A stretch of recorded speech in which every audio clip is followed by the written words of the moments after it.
Hello students, welcome back on the topic the sense of collective belonging, सामूहिक अपनेपन का भाव। इस इमेज में आप बाल गंगाधर तिलक को देख रहे हैं।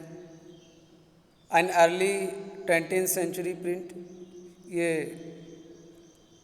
अर्ली 20th सेंचुरी का प्रिंट है। Notice how Tilak is surrounded by symbols of unity.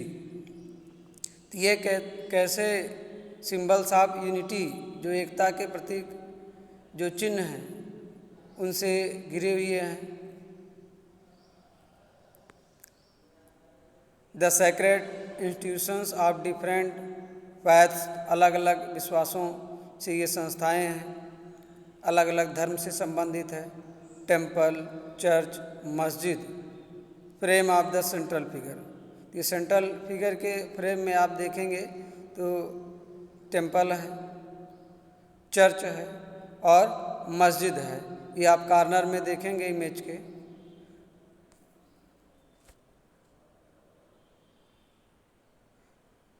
Nationalism spirits when people begin to believe that they all are part of the same nation।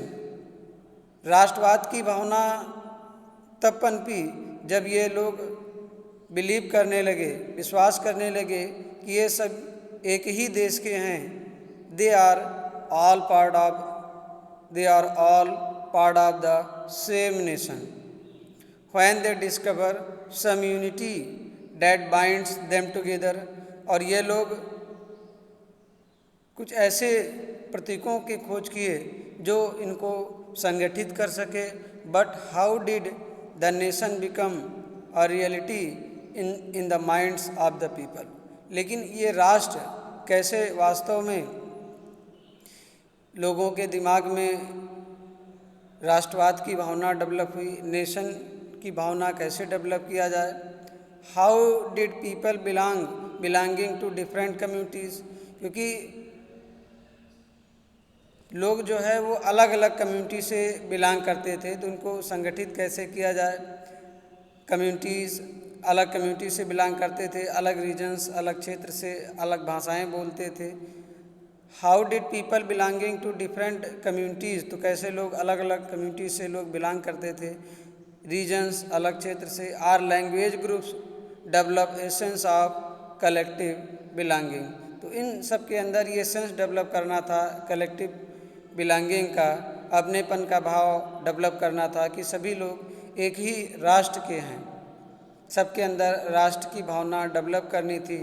This sense of collective belonging came partly through the experience of United struggles. ये जो collective belongings, अपनेपन का जो sense आया अलग अलग धर्म, भाषा और क्षेत्र में रहने वाले लोगों के अंदर, ये था यूनाइटेड स्ट्रगल्स, क्योंकि सब लोग मिल करके अंग्रेज़ों के खिलाफ संघर्ष कर रहे थे। इसीलिए इनके अंदर ये कलेक्टिव बिलोंगिंग्स, एक राष्ट्रवाद की भावना डेवलप हुई कि हम लोग एक ही राष्ट्र के हैं। विभिन्न धर्म, भाषा, क्षेत्र के होते हुए भी हमें अंग्रेज़ों के द्वारा गुलाम बनाया गया है। But there were also a variety of cultural processes through which nationalism captured people's imagination. और विभिन्न प्रकार के कल्चरल प्रोसेसेस भी जो है ये नेशनलिज्म फीलिंग डेवलप करने में हेल्प किया। हिस्ट्री एंड फिक्शन, इतिहास हो गया, फिक्शंस नॉवेल हो गए, फोल्कलोर लोकगीत हो गए, सॉन्ग्स गीत हो गए, पॉपुलर प्रिंट्स हो गया, and symbols all played a part in the making of nationalism. तो नेशनलिज्म मेकिंग में, राष्ट्रवाद की भावना डेवलप करने में इन सब का अहम हिस्सा था, योगदान था। History, fiction, folklore, song, popular prints and symbols.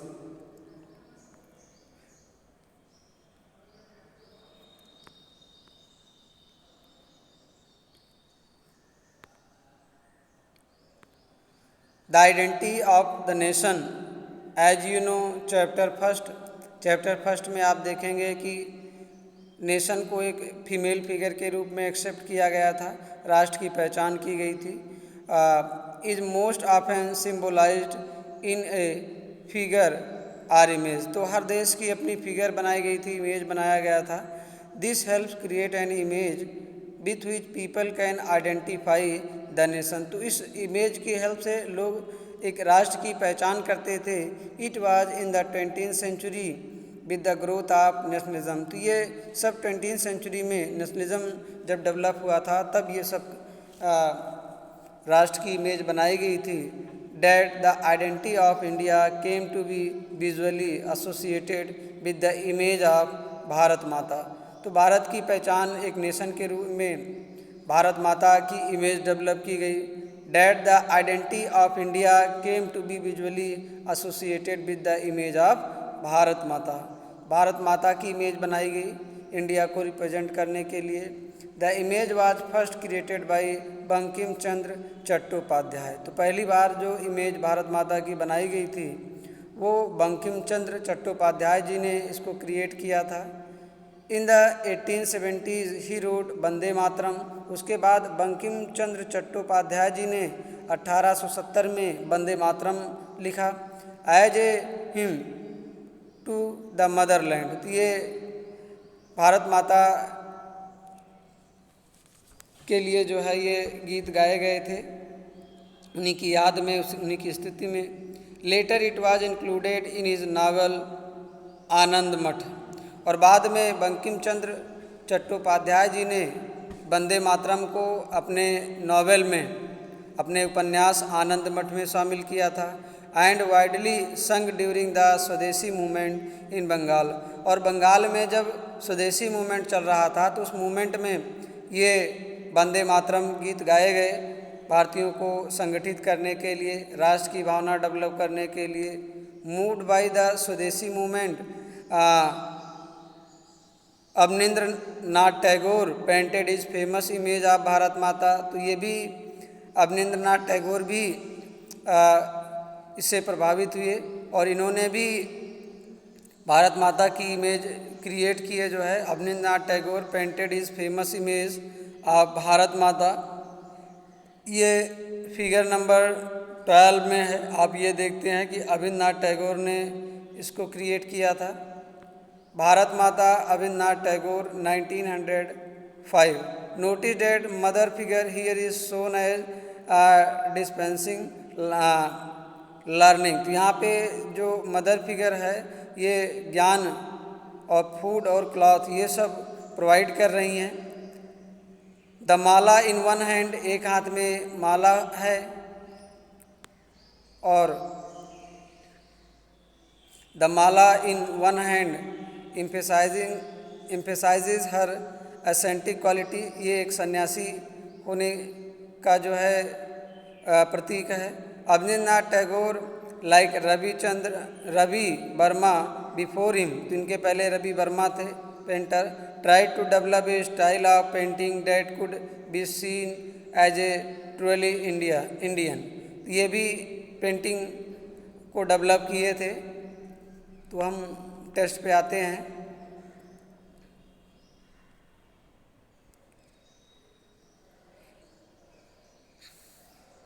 In his painting Bharat Mata is portrayed as a ascetic figure. यहाँ पे एक सन्यासी के रूप में दिखाया गया, एसेटिक फिगर के रूप में। सी इज काम, काफ़ी शांत हैं।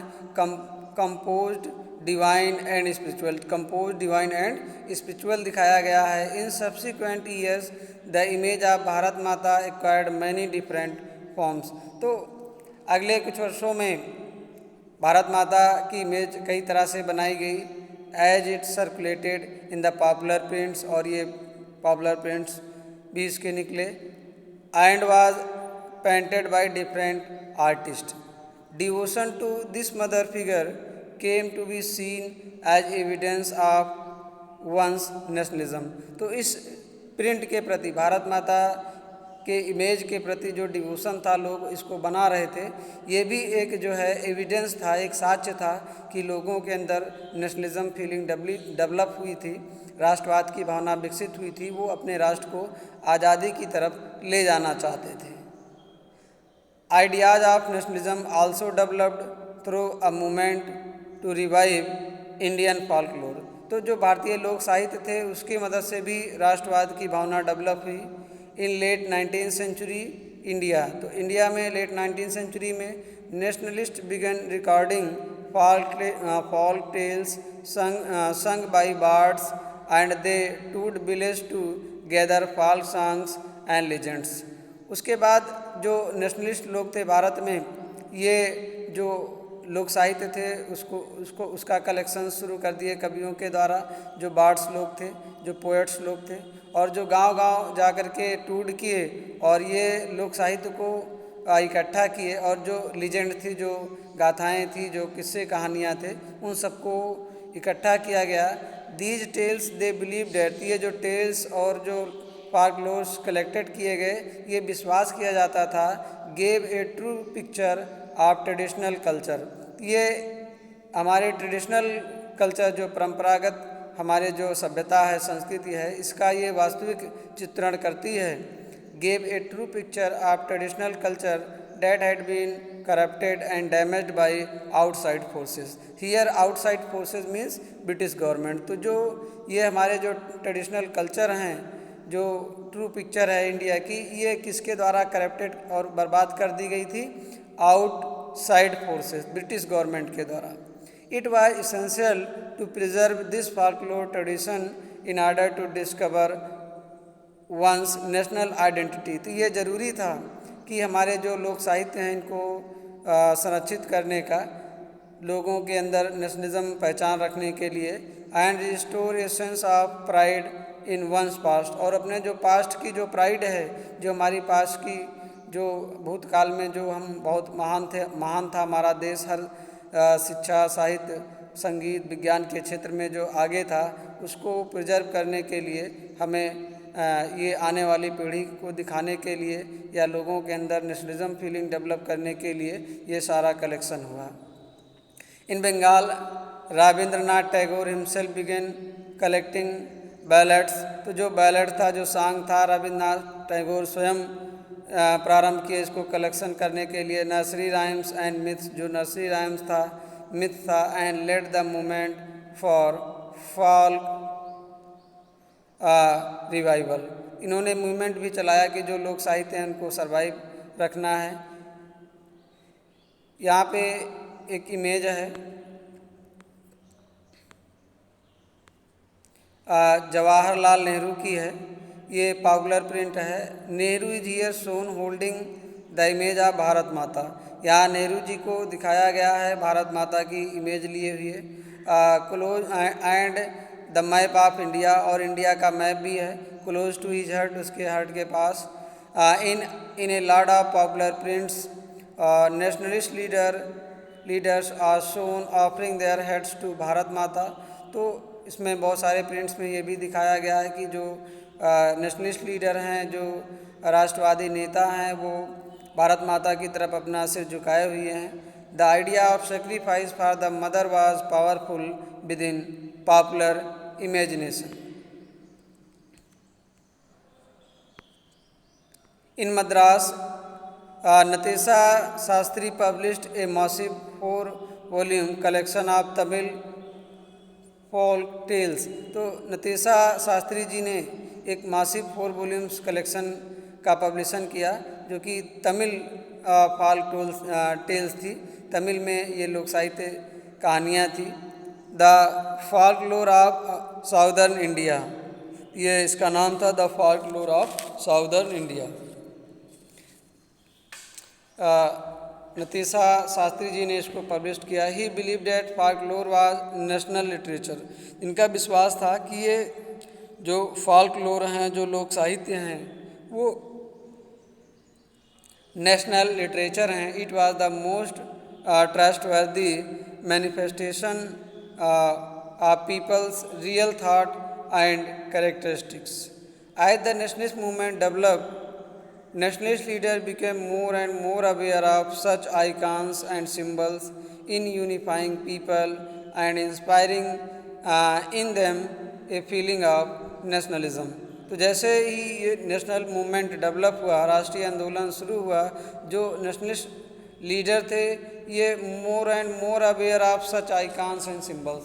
तो प्रिंट डेवलप होने की वजह से इस आइकॉन्स और सिंबल से ज़्यादा अवेयर हुए, परिचित हुए। एंड यूनिफाइंग पीपल, लोगों को संगठित किया गया। इंस्पायरिंग देम, उनको प्रेरित किया गया, प्रेरणा दी गई। A feeling of nationalism means उनके अंदर नेशनलिज्म फीलिंग डेवलप की गई। During the swadeshi movement in Bengal, तो जब बंगाल में स्वदेशी मूवमेंट चल रहा था, in tricolour flags red green and yellow was designed. तो बंगाल में मूवमेंट के ड्यूरेशन ये ट्राई कलर फ्लैग डेवलप किया गया, जो रेड ग्रीन और येलो कलर से डिज़ाइन किया गया। इट हैज़ 8 लोटस, इसमें 8 लोटस थे representing 8 provinces of British India. इसमें जो ब्रिटिश इंडिया के 8 प्रोविंस थे उसको रिप्रेजेंट किया गया। एंड द क्रिसेंट मून, एक अर्धचंद्रकार जो है ये मून थी रिप्रेजेंटिंग हिंदू एंड मुस्लिम्स। ये मून किसको रिप्रेजेंट कर रही थी उस फ्लैग में? Hindus and Muslims. By 1921 Gandhi ji had designed Swaraj flag. उसके बाद 1921 में गांधी जी ने स्वराज फ्लैग बनाया, डिज़ाइन किया। It was again a tricolour, इसमें भी 3 रंग यूज किए थे स्वराज फ्लैग में गांधी जी के द्वारा जो डिज़ाइन किया गया था, red green and white. And had a spinning wheels, और इसके अंदर एक उस फ्लैग में स्पिनिंग व्हील थी, चरखा था इन द सेंटर। तो सेंटर में एक चरखा था, स्पिनिंग व्हील थी, representing the Gandhian ideal of self help. ये गांधी की आइडिया को रिप्रेजेंट करता था, self help. Carrying the flag, holding it aloft during march become a symbol of a defence. तो ये लोग जब आंदोलन करते थे तो इस झंडे को लेकर के ऊपर उठा करके मार्च करते थे और ब्रिटिश का विरोध करते थे। Another means of creating a feeling of nationalism was through री इंटरप्रिटेशन ऑफ हिस्ट्री। और जो दूसरा तरीका था लोगों के अंदर नेशनलिज्म डेवलप करने का, वो था री इंटरप्रिटेशन ऑफ हिस्ट्री। तो इतिहास की फिर से व्याख्या की गई, क्योंकि अंग्रेज़ लोग अपने हिसाब से इतिहास लिखे थे, भारतीयों को उसमें जो है काफ़ी कमज़ोर दिखाया गया था और उनको सैवेज बताया गया था कि ये शासन करने लायक नहीं हैं, ये असभ्य हैं, अनसिविलाइज्ड हैं, जंगली हैं, ऐसा रिप्रेजेंट किया था ब्रिटिश हिस्ट्री ने। तो इतिहास का फिर से री इंटरप्रिटेशन किया गया और जो भारत की गौरवपूर्ण सभ्यता संस्कृति थी उसके बारे में दर्शाया गया। By the end of the 19th century, many Indians began feeling that to instill a sense of pride in the nation, Indian history had to be thought about differently। तो भारतीय इतिहास के बारे में ये ब्रिटिश लोग क्या सोचते थे? The British saw Indians as backward and primitive। तो ब्रिटिश लोग ये सोचते थे कि जो भारतीय लोग हैं ये पिछड़े हुए हैं, प्राइमिटिव हैं, आदिम कंडीशन में हैं, इनकैपेबल ऑफ गवर्निंग देमसेल्फ। तो ये अपने ऊपर शासन नहीं कर सकते हैं, मीन्स ब्रिटिश गवर्नमेंट को इन्हें सिविलाइज्ड करना होगा। In response Indians began looking into the past to discover India's great achievements. तो इसके रिस्पॉन्स में इसके जस्ट अपोजिट जो इंडियंस लोग थे ये अपने पास्ट की तरफ देखने लगे और ये पता लगाने लगे कि भारत की जो कितनी जो ग्रेट उपलब्धियां थी, जो महान अचीवमेंट्स थे, उसके बारे में ये लोग खोजने लगे और भारत को मजबूत दिखाने का प्रयास किया गया इतिहासों में। They wrote about the glorious development in ancient times when art and architecture, science and mathematics, religion and culture, law and philosophy, crafts and trade had flourished. तो ये इतिहास में फिर से इंडियंस लोग रिप्रेजेंट किए। They wrote about the glorious development, तो जो शानदार उपलब्धि थी, जो शानदार विकास था पुराने समय में भारत का, आर्ट के क्षेत्र में, एग्रीकल्चर के क्षेत्र में, साइंस में, मैथमेटिक्स में, रिलीजन से संबंधित, culture, law, philosophy, craft, trade, ये सब फ्लोरिश्ड हुए थे एंशियंट टाइम में।